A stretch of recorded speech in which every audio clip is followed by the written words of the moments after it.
I said I was going to make a loaf of bread to go with this lamb stew, so I wanted to take a little bit of rosemary out of my garden. I'll take a few sprigs, and that's the kind when I was over in Italy that I saw. That's incredible.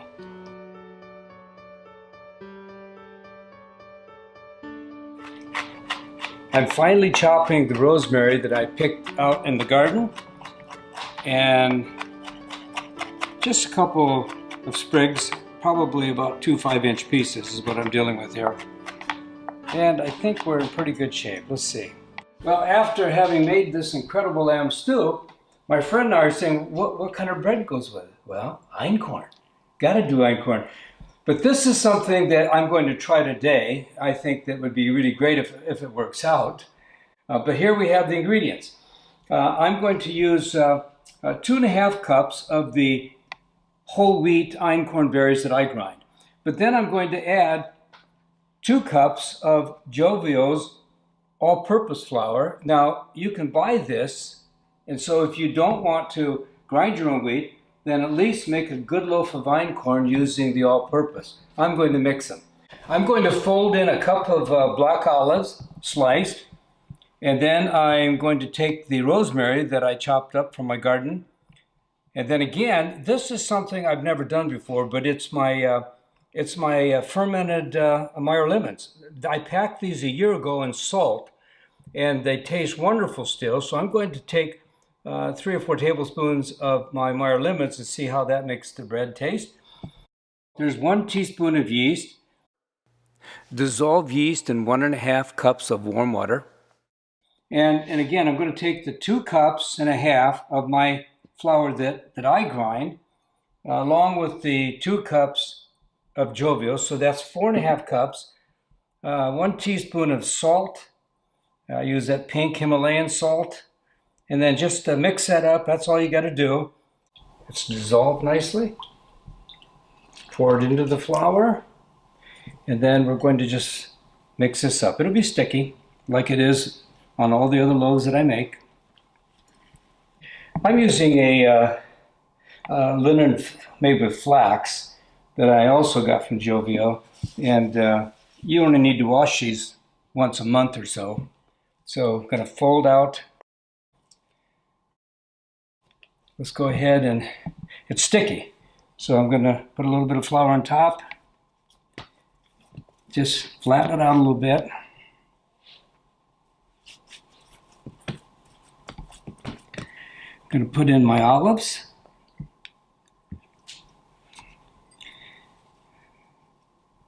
Rosemary.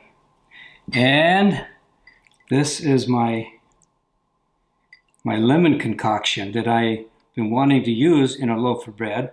And so I'm hoping to end up with a lemon rosemary flavor. And we'll find out in a little while. That's wet, but that's okay. And just fold that together.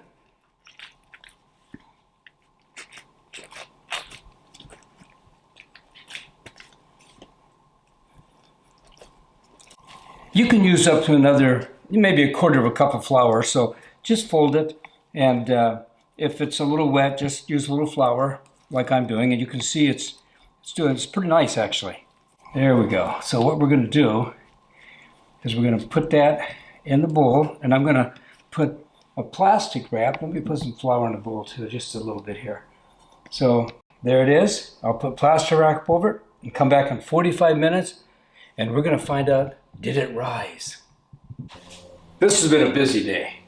We made our bone broth. We made our lamb barley stew. I'm putting this up in the freezer. I'm going to enjoy it this winter. We've got enough when my grandchildren come this Saturday and their parents. We've got enough for several meals and even beyond.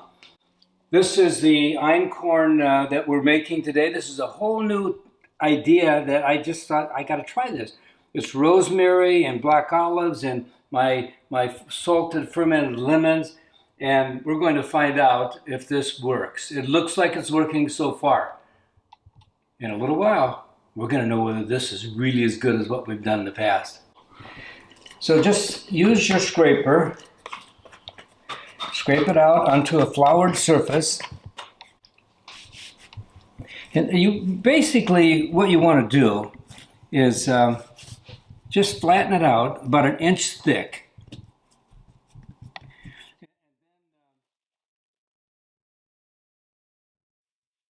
Fold it over. You know, tuck in the edges. And do it again. This folding helps with the little gluten that's in this bread. It really does help it work incredibly well. You can see those olives, and I can even see the lemon peeking through. I think I'll do this maybe 3 times.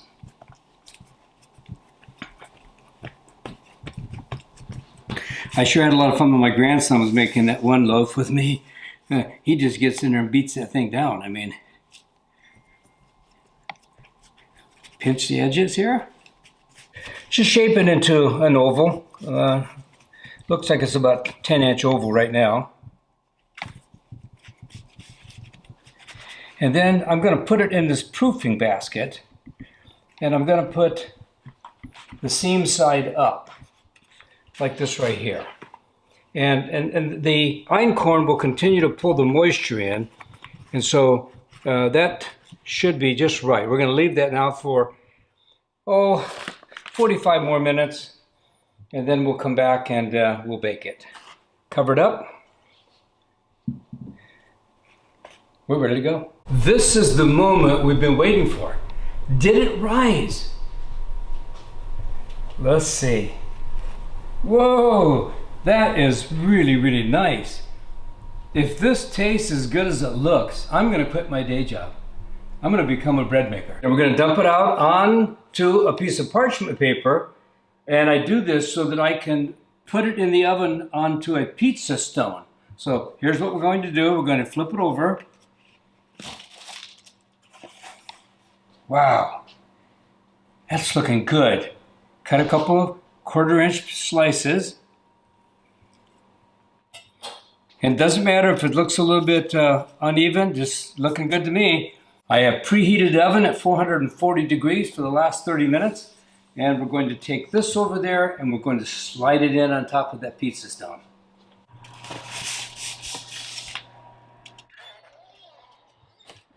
I'll check it ahead of time, but I'm thinking it'll cook probably 40 minutes. Now is the moment. Are we going to have Einkorn artisan bread for dinner?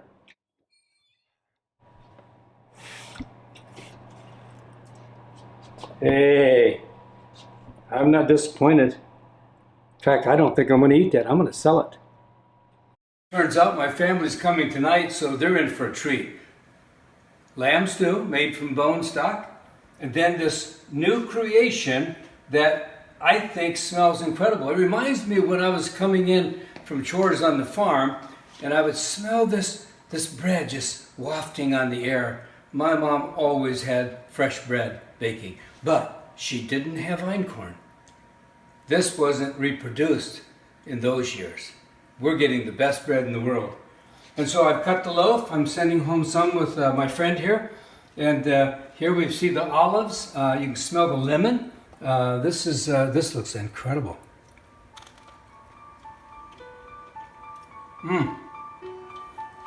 Oh, wait till William Augie, my little grandson, comes tonight. This has that rosemary and lemon flavor. I think I've got a winner. This is going to be a winner.